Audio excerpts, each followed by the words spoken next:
John Wayne Gacy's remains will be cremated. The serial killer who took the lives of at least 33 young men and boys was put to death by lethal injection in Joliet, Illinois early this morning. An eyewitness describes the end of the life of one of America's most notorious murderers.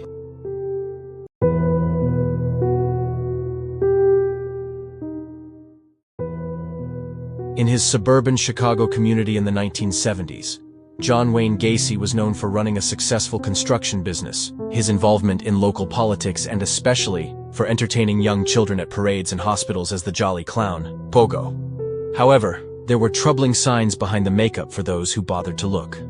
From the coming and going of young men from his home at all hours of the night, to the unusual odor that emanated from the bowels of that house, to his conviction for a sexual offense with a minor that nobody seemed to know about. When the horrific truth finally came out, neighbors were shocked to learn that their once friendly neighbor was masking the impulses that made him one of the most prolific serial killers in history, and the image of the clown as a happy, beloved entertainer would never be the same.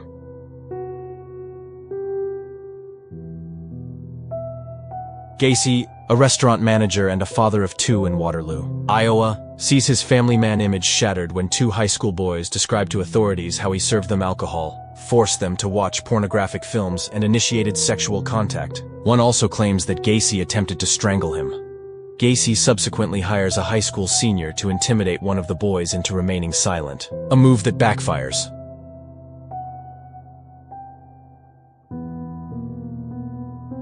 One month after pleading guilty to sodomy, Gacy earns a 10-year prison sentence, the strict punishment meant to serve as a further deterrent to his preying on teenage boys.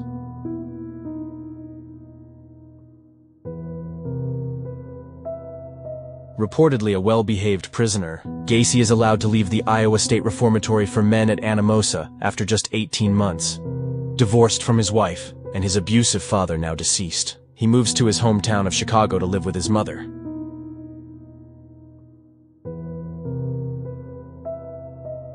A teenage boy tells Chicago police that Gacy picked him up from a bus station and tried to force him into having sex. The charges are dropped when the boy fails to show up to testify in court, and the incident seemingly escapes notice from the Iowa Parole Board.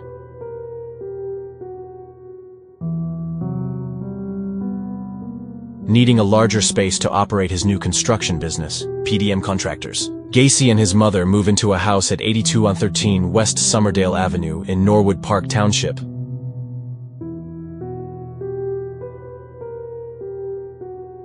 I wrestled him all the way into the front bedroom there, and while I was wrestling was when I got stabbed. And that's what made me mad. Because I took the knife, I think I stabbed him in the chest 4 or 5 times. Returning to the bus station, Gacy picks up his first known murder victim, later identified as Timothy McCoy. After bringing the teenager home, where they drink and engage in sexual acts, Gacy stabs him to death and buries him in a crawl space. I don't know. How do you feel? Scared. The first thing I went and did is I went to the bathroom, I think with the knife, and I washed the knife off. All right, so then what do you do? You leave him there? You bury him No, right away? we're right in front of that closet that opens to the trap into the basement. I opened up the trap and just threw him down there. Into the crawl space? Into the crawl space. It was the first of 26 bodies buried in Gacy's crawl space.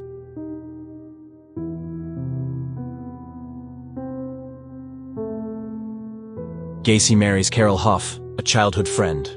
She notices a strange smell coming from the crawl space, but her husband blames it on the runoff from a sewer pipe, and attempts to stifle the smell by spreading concrete and lime in the area.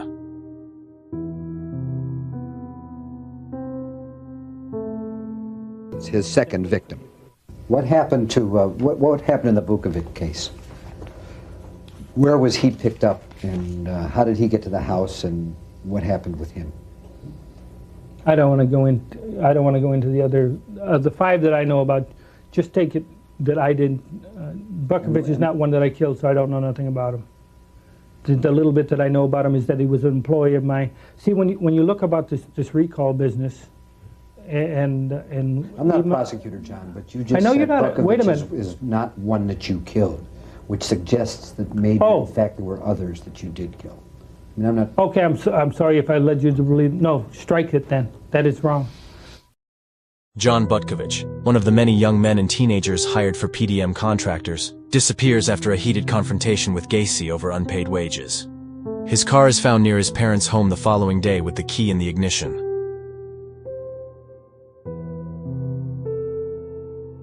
The complaints beginning to pile up. Police camp out at 8213 West Somerdale Avenue after a 9-year-old boy prostitute is reported missing. Attempts to question the young men coming and going from the house fail to uncover any relevant evidence.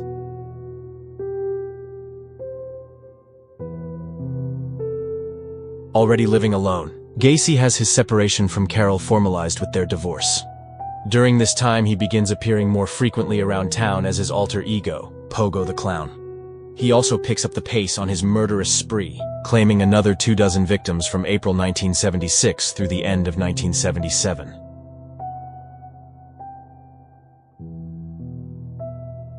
And they paint the image that I was this monster who picked up like these altar boys along the street and swatted them like flies. I said, this is ludicrous. After luring Jeff Rignall into his car with an offer to smoke marijuana, Gacy subdues the 26-year-old with a chloroform-soaked rag, tortures and rapes him at his home, and then dumps him out in a park. Rignall, who accepts $3,000 to settle the legal charges, goes on to recount the experience in his book 29 Below.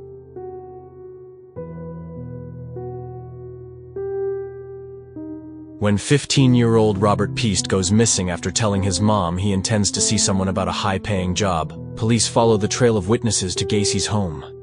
Unlike many of the other runaways and dropouts who wound up in Gacy's clutches in the middle of the night, Peast is a popular high school student with strong ties in the community.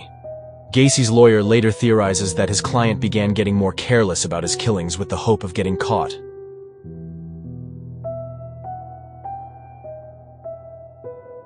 After initially stalling, Gacy submits to questioning at the Des Plaines police station and hands over the keys to his home.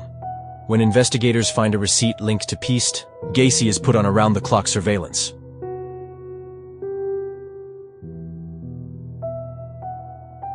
Almost right next to where the first body was buried.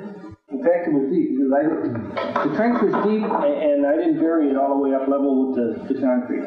How did you dig? With what utensil? With a shovel from the garage. How high is it? I would think that it's about 2 feet. After a week of being followed, an inebriated Gacy admits to his new lawyer, Sam Amirante, that he had tortured, raped and killed at least 30 young men. An investigating officer later recalled the horrified lawyer's instructions to him. Don't let Gacy leave. Did you ever have the feeling that God wouldn't care if these people were dead because they were prostitutes or having sex for money? No, but you want to know something? I can't recall now when you're talking about religion.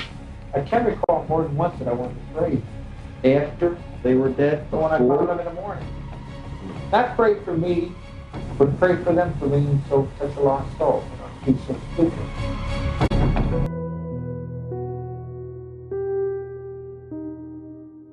Gacy is apprehended when seen handing a bag of marijuana to a gas station clerk, prompting another home search that reveals the first discovery of human remains. The following day, the suspect delivers a rambling statement to police in which he confesses to killing more than 30 young men and boys, with most buried in his crawl space and the rest thrown into the Des Plaines River, though Gacy later attempts to retract his confession. Over the next several weeks, investigators would unearth the remains of 29 bodies on Gacy's property, and another 4 in the rivers southeast of Chicago. Do you feel that their deaths were their fault? Yes.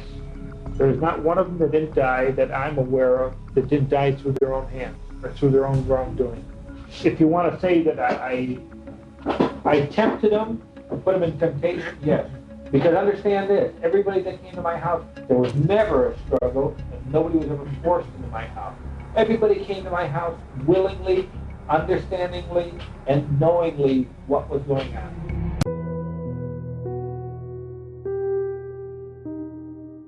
After being charged with 7 murders in early January 1979, Gacy is indicted for another 26 by a grand jury, the total representing the largest number charged to one person in American history.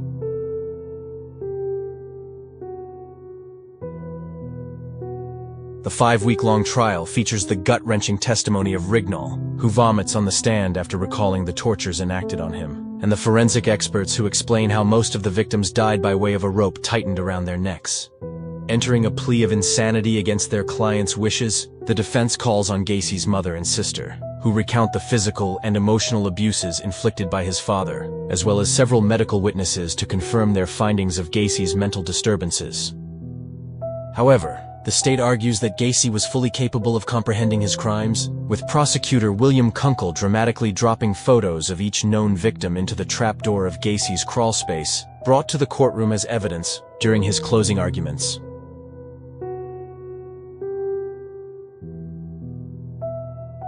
For finding John Wayne Gacy guilty of murdering 33 young men and boys. The jury takes just 1 hour and 50 minutes to find Gacy guilty of the murders.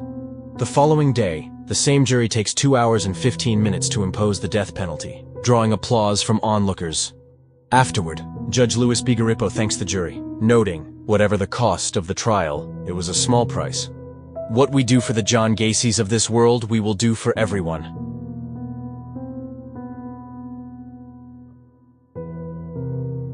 Through funds donated by the Funeral Directors Association of Greater Chicago, the 9 unidentified Gacy victims are each buried under a headstone inscribed with the words, "We are remembered." 5 years later, one of the bodies is determined via dental records to be that of Timothy McCoy, Gacy's first victim.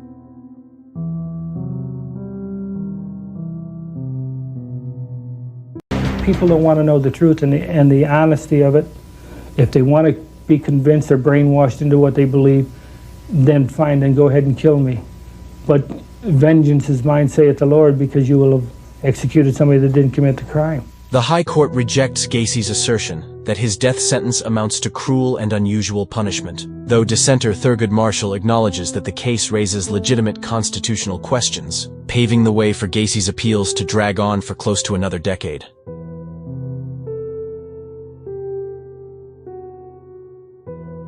After another appeal is rejected by the U.S. Supreme Court, the Illinois Supreme Court sets a date of May 10, 1994, to execute the convicted mass murderer.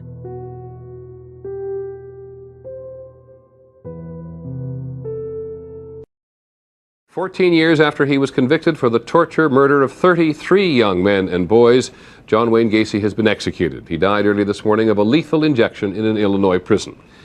His last-second attempts at a stay of execution squashed. Gacy is transferred to Illinois' Stateville Correctional Center, where he is reported to be in a chatty mood and enjoys a last meal of fried chicken, shrimp, fries, and strawberries. After delivering a final statement on behalf of his innocence, the 52-year-old is put to death just after midnight by lethal injection. He got a much easier death than any of his victims. In my opinion, he got an easier death than he deserved. And that concludes the horrific timeline of America's most notorious murderers.